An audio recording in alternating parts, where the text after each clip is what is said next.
bara ilmi namaa jechuudha namni gaafa of ajjeesuuf funyootti rarra'u dhaabbatee viidiyoo waraabee hamma lubbuun ishee keessaa baatu an dhugaan isinin jedha viidiyoo sana danda'ee ilaaluun dadhabe amma ishee wixxirfattee lubbuun keessaa baatutti dhaabbatee viidiyoo waraabee gadhiise suni namumamii garuu wayii bineensi wayiis immoo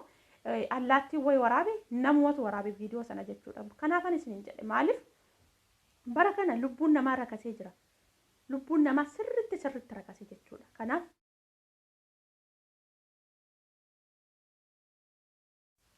ashama harka fuudhee akkam jirtan hordoftoota chaanala kootii kan taatan marti keessanuu nagaan rabbii lafaaf iddoo jirtanitti isiniif haa baay'atu akkam turtan akkabsaa kana geessan an obboleettiin keessan nagaa guutuurraa faa qabaa nageenya na bukkee ture isin birallee haa jiraatu isiniin jechaa hordoftoota amantaa kiristaanaa marti keessaniyyuu baga ayyaana cuuphaa isiniin ga'e baga geenye baga walumaan nuun ga'e isiniin jechaa ayyaana gaarii kan gammachuu kan jaalalaa isiniif haa ta'u akkasuma obboleewwan koo amantaa biraa hordoftanis nagaan rabbii isiniif haa ta'u isiniin jechaati deebi'ee dhufee jira baga geessan isiniin jechumaaf akkasumas immoo waan tokko wanta dubbannutu jira sanaan duratti namni chaanala kanaaf haaraa taatan sabskiraabii laayikii gochuudhaan maatii keenyatti dabalama kan maatii koo turtan immoo hanga yoonaa yaadawwan garaagaraa na deeggaraa turtan galatoomaa galata guddaa na biraa qabdu isiniin jechuu jaaladha egaa maalin dubbachuu dhufe samoona kana wantoota garaagaraati wanti miidiyaa haaraa deemu jechuudha keessattuu ijoollee shamarranii akkasumas immoo namoonni akka koo gola namaa keessa hojjetaa jirtanii isin ilaallata yaadni koo kanarraa kun jechuudha innis maalidha akka chaansii tibba darbe kana micayyoo wayiititu ofuute micayyoo sun gara makkate amma awwaalatitti addan baafanneen ofii kooti jechuudha akka dhuunfaa kootitti jechuudha sanarraa ka'ee too namoonni baay'een jechuudha miidiyaa kanarratti wantoota koomentii yala deeman yookaan wantoota adda addaa barreessuun faashina itti fakkaate ta'e yookaas immoo waan gaarii tokko itti fakkaata ta'e hin beeku namoota ilaalcha akkasii qabaniif jechuudha kanaaf obboloota koo maalin isiniin jedha anumaan wal qabate namni gola namaa keessa hojjennu jechuudha tarii namni alaalaan nu argu waan baay'ee jechuu danda'a waan baay'eedhanis maqaa nutti baasuu danda'a garuu akkamitti akka jirru haala nuti keessa jirru nuyi fi rabbi tokkicha qofatu beeka jechuudha kanaaf mucayyoo sun amma akkamittiin akka duute wanti ani hin beeku garuu gama kootiin jechuudha maaliif miidiyaadhuma kanarratti hin arge waan ta'eef jechuudha namoonni baay'een immoo jechootawwan adda addaa fayyadamanii jechootawwan adda addaa jechaa kan jirantu jira sababa ta'eef jechuudha kanaaf obboloota koo achirratti akka nama dhuunfaa tokkotti yaada akkamiitan isiniif kenna yoo ta'e jechuudha jalqaba tokko jechuudha waa'ee maallaqaatiinis yoo wal qabate jechuudha namoonni baay'ee waa'ee maallaqaatiin wal qabsiisaa jiranii koomentii kana jalatti namoonni baay'een maatii koo gargaaree akkas ta'ee akkana ta'ee ani maalin isiniin jedha isinitti fakkaate jalqaba maatii hin gargaarinaa maatii siruma irraa fagaadhaa yookaas immoo maatii keessan hin gargaarinaa osoo hin taane jalqaba iddoo ofii kennaa namni tokko ofii isaatii iddoo yoo ofiif kenne ofii isaatii xiqqoo boota guddaa tokko yoo ofii kenne ofirraa hafee namallee gargaaruu danda'a waan ta'eef jechuudha haa ta'u malee immoo jechuudha haala rakkina akkamillee haa ta'u wantoota rakkinni kana caalu rakkinni gurguddaan illee nu haa mudatanii kanaaf rakkoo darbuu jiruuf jettanii lubbuu keessanitti hin faradina maaliif jireenyi dachee kanaa silumayyuu jireenya darabaa akka taate eenyumtuu hin beeka namni kamiyyuu waggaa kumaa asirra hin jiraatu waan ta'eef asirraa ni darba garuu manni keenya isa dhugaa isa kamii boru gaafa dachee kanarraa godaannee fuula rabbii deemna waan ta'eef fuula rabbiitti immoo har'a lubbuu waaqayyo ofiisaatii uume namni kamiyyuu jechuudha aangoo itti hin qabu waaqayyo ofuma isaatii akka uumetti fudhata waan ta'eef jechuudha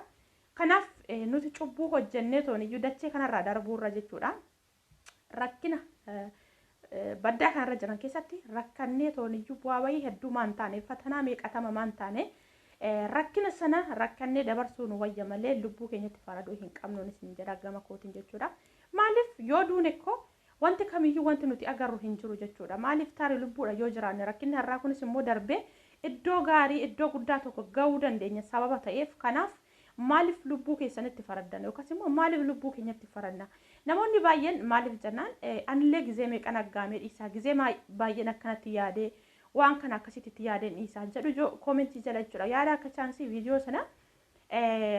ijoollee baay'eetu sheerii godhe waan ta'eef poostii godhe jechuudha ana ofirraa hin dallate viidiyoo sana jechuudha suruma maaliif abjuu na balleesse waan ta'eef jechuudha kanaaf maal jedhu koomentii jalatti dhugaan isiniin jedha anillee gizee meeqan akkanatti yaadee yaada akkana gizee meeqan karoorfadhee dhiise warra jedhu faa jira jechuudha anna ajaa'ibee dhugaan isiniin jedha maaliif lubbuu kootti farada maaliif jireenyi kun ikkoo jireenya sobaati har'a lafa kanarratti ikkoo yoo rakkattanii akkam takka rakkattaniyyuu maaliif boru rakkinni sun si wajjin dachee kanarra darbuu hin danda'u si wajjin du'uu hin danda'u waan ta'eef lafa kanarratti cubbuu keessa fixattanii darbuu qabdan malee cubbuu fudhattanii maaliif dabartanii maaliif jireenya boruu jireenya galgala keessanii bal'eessitu maaliif jireenyi hin darba wanti kamiyyuu hin darba waan ta'eef silumayyuu jireenyi dacheerraa bu'aa bahii hedduu qaba fatanaa hedduu qaba waan ta'eef kanaaf lubbuu keessanitti hin faradinaadha wanta darbuu jiruuf jettanii waan hin dabarre hin dalaginaan isin jedha maaliif maatii gargaaruunis waanuma jiru namoonni baay'ee cinqata maallaqa gisee of harkaa dhabanii hojjetanii waggaa baay'ee dhamahanii toonii yookaas waggaa baay'ee hojjetanii achi kaanii gaafa maallaqa of harkaa dhabanidha kan akkana ta'anii minaamina warri jettan jechuudha maallaqa keessan qabadhaa maaliif jennaan eenyumtuyyuu gaafa isin qabdan isin jaalata malee gaafa isin dhabdan obboleessa keessanis ta'e eenyumayyuu maatii keessa walii gala namni lafa isin teessanitti isin gargaaru namni lafa isin teessanitti isin nyaachisee isin obaasu hin jiru maaliif hundumtuu hamma isin of harkaa qabdanitti isin jaalata sababa ta'eef jechuudha kanaafiyyuu jechuudha maaliif gisee of harkaa qabdan wanta dhumu isinitti fakkaatu abalus kana naa godhi isin jedha sunis kana naa godhi isin jedha sansanatti jechuudha dura of ta'a maaliif ofii keessan iddoo tokko kenna parsantii 100 keessaa parsantii 10 iyyuu bakka yoo baay'ate parsantii 15 maatii gargaarra yoo jenne parsantii 85tti immoo dhuunfaa keessanitti fayyadama ofii keessanii of ta'a maaliif biyyarraa ba'uun ofii keessanii of jijjiiruuf malee gaafsana abaluuf aadaa kiyyaafananii eessuma kiyyaafan kana godha jennee miti kan biyyarraa baane dhuunfaa keenyatti jireenya keenya jijjiiruudhaaf waan ta'eef jechuudha kanaaf abaluu akkas nuun jedhe yoo maallaqa kana dhoowwanne boru maalluun jedhanii akkana nuun jedhanii jecha namaatiif iddoo hin kennina ofii keessanii iddoo qabaadha of jedhaa of jijjiiraa maallaqa keessan qabadha kanaaf yoo akkam rakkattan immoo yoo rakkoo kamiis hin mudate immoo hojii seexanaa ija keessa funduraa balleessaa kadhannaa taasisaa fuula rabbii dhaabbadhaa kadhannaa godhaa rakkinni sun akka isinirraa darbu kanaaf obboloota koo hojii seexanaatiin hin mo'atamidha maaliif hojii seexanaatii yeroo sanaaf battala sanatti waan akkasii godhi isinin jedha garuu gaabban rabbiin arganii wanta godhan sana yookaan lubbuu ofii dabarsanii namni deebi'ee ofii hubatuuf malee wanti hamma sanayyuu nama gaaddisiisu yookaan nama gaabbisiisu hin jiru waan ta'eef jechuudha hamma gamada san dhaxxanii toonii ofitti keessanitti garuu gamada sana erga ofitti keessanitti namni isin keessaa bukkisee wannoo itti osoo ofitti gamada sana gochuu baannee jettu waan ta'eef sa'aatii sana garuu maal godharree kaa wanta ofiidha ofitti faradan waan ta'eef sa'aatii sanatti har'a kunuu akkuma agartan kana bara kana keessa namni viidiyoo isin waraabeet miidiyaa irra gadhiisa malee garuu ani dhugaan ajaa'ibee nama akkamiiti kan dhaabbatee tooniyyuu namni yeroo fudhaa jiru viidiyoo qabeerraa sun maal ta'a yoo dhaqeetu akka isheen of hin uune yookaas akka isheen gamada sanatti of naannoon jenne yoo hamma ta'e tokko iyyee nama itti waame waan jedhu natti dhagaame garuu barri nuti keessa jirru bara lubbuun namaarra kasee bara lubbuun namaa gatii dhabe keessa jirra waan ta'eef kanaaf akkuma agartan kana namni kamiyyuu ammas hin jirtanitti maal waan ta'eef kanaafuu lubbuu keessanitti hin faraniidha hojii seexanaatiin hin mo'atamina maaliif hojii seexanaa tasuma nu mo'achuu hin qabu seexanaaf iddoo hin kenninaadha sa'aatii sanatti wantoonni akkasii gaafa isinitti dhagaamu kadhannaa taasisaa fuula rabbii dhaabbadhaa kadhannaa taasisaa waan akkasii dogoggora akkasii sana bira nuti dabarsi jedhaati kadhannaa godhaa malee as deebisanii tooniyyuu lubbuu keessanitti hin faradinaadhaan isinin jedha maaliif wanti hundumtuu hin darba yoo jiraatanidha kan wanta hundumaa arguu dandeessan yoo jiraatanidha kan waan irra keessa keessanitti hawwitanii dhabdan kana kan argachuu dandeessan jechuudha kanaaf iyyuu wanti hundumtuu hin darbaa jireenya baddaa kanaas ilmuyyuu bu'aa bahii hedduu sababa qabuuf kanaaf lubbuu keessanitti hin faradinaan isinin jedha maaliif wanta darbuu jiru jettanii waan hin dabarre hin raawwatinaadha maaliif inni dachee kanarraa hin darba nama kamiifiyyuu nama gaarii jiraates nama yaraa jiraateef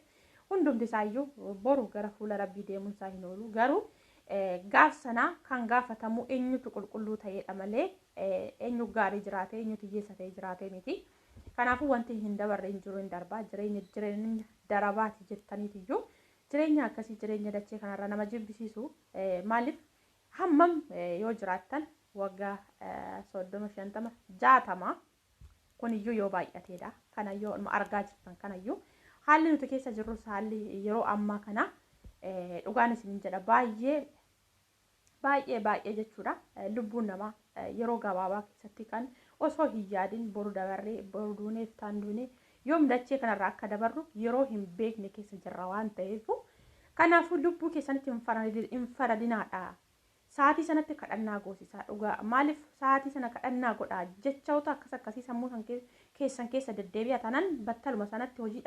hojjetaa jirtan sana dhaabati jilbiifadhaa kadhannaa taasisaa. Maaliif waaqayyo yoomiyyuu tanan lafa sirra rakkattan sanatti isin duukaa jira waan ta'eef kanaaf namni rabbitti boo'e deebii inuma argata. Kanaafuu waan akkasii sana irraa fagaadhaa isin jedha. Namoonni baay'een akkas gochuuf karoorfadheen isee akkas gochuuf karoora baafadheen gizee meeqan isee warri jettan kunis dhugaan isin jedha. Waaqayyo libboonaa isiniif haa kennu. Rabbi karaa isaatirra isin haa qabu. Hojii seexanaatirraa fagaadhaan isin jedha. Mee dhugaa dubbachuufi bara ilmi namaa jechuudha namni gaafa of ajjeesuuf funyootti rarra'u dhaabbatee viidiyoo waraabee hamma lubbuun ishee keessa baatu an dhugaan isin jedha. Viidiyoo sana danda'ee ilaaluun dadhabe amma ishee wixxirfattee lubbuun keessa baatutti dhaabbatee viidiyoo waraabee gadhiise suni namumamii garuu wayi bineensi wayis immoo allaattii wayi waraabe namumatu waraabe viidiyoo sana jechuudha. Kanaafan isin jedhe maaliif bara kana lubbuun namaa rakasee jira. Lubbuun namaa sirritti rakasee jechuudha. Kanaaf bara akkasii kana keessa amma danda'amaa ta'etti nama fuula waaqayyoo dhaabbate nama kadhannaa godhe jala darba waan ta'eef kadhannaa taasisaa fuula rabbii dhaabbadhaa rabbitti bo'aan isin jedha. Hojii seexanaatirraa rabbii isinaaf haa geessu. Hunda keenyayyuu waaqayyo nu haa eegu rabbi tiksee nu haa galchuun isin jedha. Kanaaf haasaa isinitti hin dheeressu yaadni nan irra qabu isuma kanaa dhugaa baay'ee tokko natti dhaga'amee ture. Maaliif viidiyoo sana iyyuu sheerii godhee ka'ee deebisee nan dallate jechuudha peejii koo jalaa. Maaliif irriba na dhowwee dhugaa rabbii jechuudha. Baay'ee tokko abjuu na bal'eesse jechuudha. Viidiyoo sana haala isheen ittiin of ajjeesse san gaafa laalu abjuu na dhowwee baay'ee tokko cannaqame dhugaan isin jedha. Ammumaan feesbuuka koollee banee viidiyicha waan koomentii barreessaa wayi namni waan tokko barreessaa yachiin viidiyoo sana arguu hin dhiisu waan ta'eef nan dallateen isin jedha. Kanaafiyyuu haasaa isinitti hin dheeressu. Walumaa galatti waaqayyo nu haa eegu. Hunda keenya lafa jirrutti turtii gaariin isin jedha. Hanga viidiyoo biraatti walitti deebinutti nagaan naa turaadhaa. Yaada keessan koomentii jala kaa'uu hin dagatinaa. Akkasumallee sheerii waliif godhaa. Isinin jechuu jaaladha obboloota koo turtii gaariin isin jedha.